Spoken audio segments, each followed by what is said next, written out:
Many predicting the economy will pick up more steam once tax reform kicks in. Here to respond is our panel for the hour, Ackman Ziff Managing Director Jason Meister and Wall Street Journal editorial board member Mary O'Grady. So, Mary, what do you think of the president's tweet? Is he right? Well, I think he's absolutely right. So 2017 was nothing compared to what 2018 is going to be? Well, let's separate the stock market from the economy.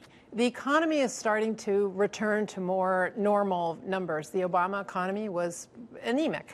And I think by definition, when you have more money going into the hands of the private sector than you have to going to the government, which does not create wealth, you're going to have more opportunity for creating wealth. And the main pillar of this tax reform is the corporate reform. The individual tax reform is not that important, and a lot of skeptics are saying, not that it's not that important, but it wasn't really dealt with as much as it perhaps should have been. Well, a lot of skeptics are saying, look, the middle class isn't going to get that much money in their pockets. It's not going to be enough to stimulate the economy. That's not what's going on. It's the corporate reform that's going to allow corporations to have a simpler tax return and a lower rate that's really going to stimulate And I just wanted to make a point here, which is that you guys at the editorial page of the Journal were arguing it should have been stronger on the independent side. Not that it's unimportant. If it was stronger, Jason, I'll throw this to you. Perhaps the economy would have grown even faster than what the president is predicting for 2018. Even faster, but I agree with Mattie. I think 35% to 21% is really going to unleash the economy.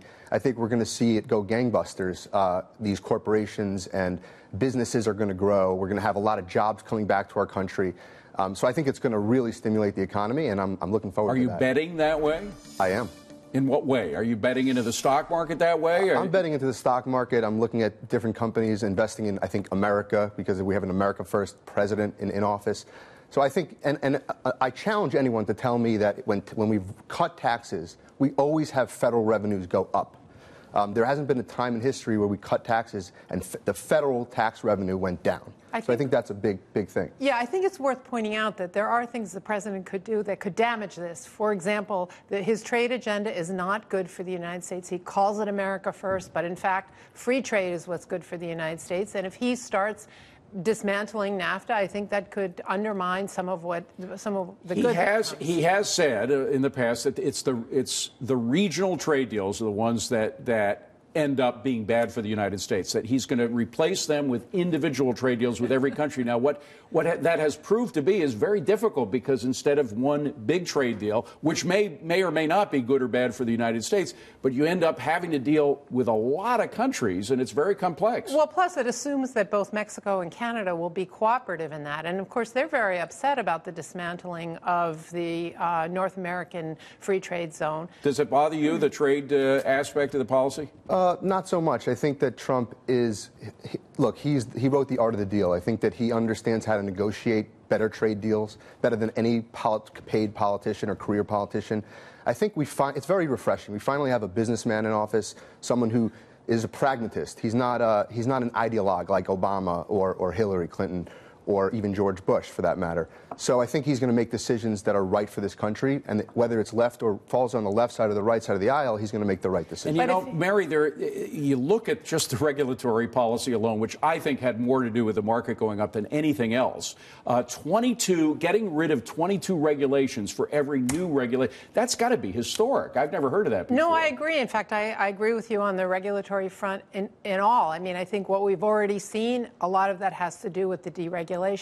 My point is that, if he's such a pragmatist, he would not be dismantling the North American Free Trade Agreement. You cannot find, for example, it will destroy the U.S. agriculture exporting machine, which has been incredible. Destroy is a pretty strong word. Maybe hurt. You really think it would destroy it for good? No, it'll destroy the relationship with Mexico, because Mexico will go to Brazil and Argentina. Well, it won't destroy it for good if somebody goes back and rebuilds it. People, though, move all the time, and there's apparently some of that going on already, right? Hasn't Mexico already transplanted some of what they were getting from the U.S. with Argentina? Yes, because he's already said that he's going to take apart NAFTA, so he's already done damage there. Go ahead. I think that we have a pragmatist in office. He's not an ideologue, and I think that we have a decision maker who's going to make the right decisions for this country from a trade perspective. Let's move on to entitlement, because entitlement reform is on Speaker Paul Ryan's agenda for 2018. But there are signs it's not on the agenda for other key players in the GOP, like the president, for example, and National Taxpayers Union senior fellow Mattie Duppler. Mattie, what does the president want in terms of entitlement reform?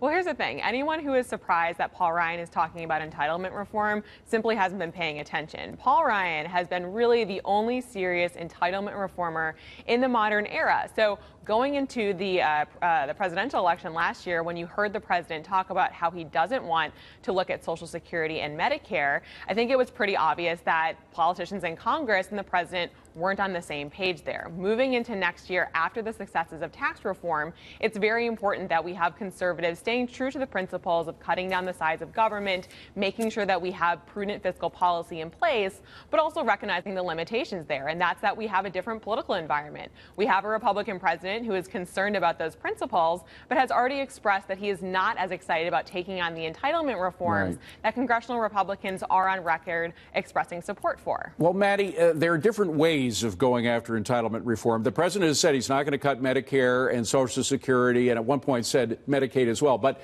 you can do a lot to cut back expenses without cutting the programs themselves. Supposedly, according to a GAO report in 2015, Medicare alone has $60 billion a year in waste and fraud. $60 billion a year. You can cut back a lot of that waste and fraud by tightening up the system, which doesn't necessarily involve Congress. You could do it with inspectors general and widening the amount of discretion that the Medicare has as an agency to correct things that need to be corrected, right? Sure, and I don't want to downplay how much reform needs to be done and what the extent to which that can be done.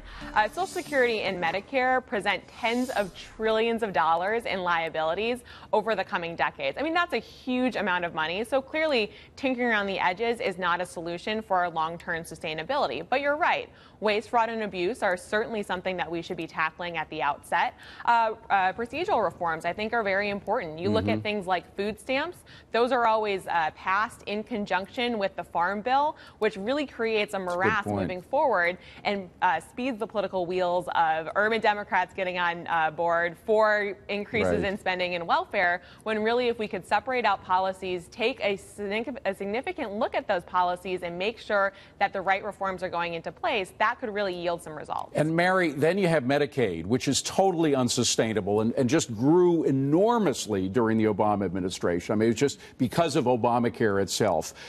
You talk to any doctor who works in an emergency ward, and he or she will tell you these horror stories about how people use ambulances because their kid has a cold, an ambulance that costs $2,000, $3,000 a trip. There's so much waste and abuse in Medicaid. It seems to me that if you really crack down on that waste and fraud, you could save billions. Yeah, I think you make a very good point, which is there are things that the government can do administratively, and then there are things that they have to do through Congress. And one avenue here is that Donald Trump and the administration tries to use more administrative power to sort of rein in some of the spending. I mean, I think that the obvious problem here is that once American people have an entitlement, it's very hard to take apart. And that's precisely what Obama and the Democrats knew when they built this thing. Look, and that's exactly right, Obamacare. But I think 2018 is the year of infrastructure and the wall. I think we're going to tie the wall into that. But that's growing government, not shrinking it. I understand, but we've cut taxes, so we're going to have a lot more federal revenue coming in, like I said earlier. But I think that, this is a real estate developer that's in office, and infrastructure is something he knows very well, so he's going to use that to his advantage. And I think the wall is going to be built. He already have prototypes. And I think that it's immigration. These are the issues that America heard from the president talk a lot on the campaign trail. There were promises that were made, and they have to be kept. And so far, he's done a good job of that. We were one vote short on Obamacare. So I think infrastructure and the wall, 2018. He wants to deliver, no doubt.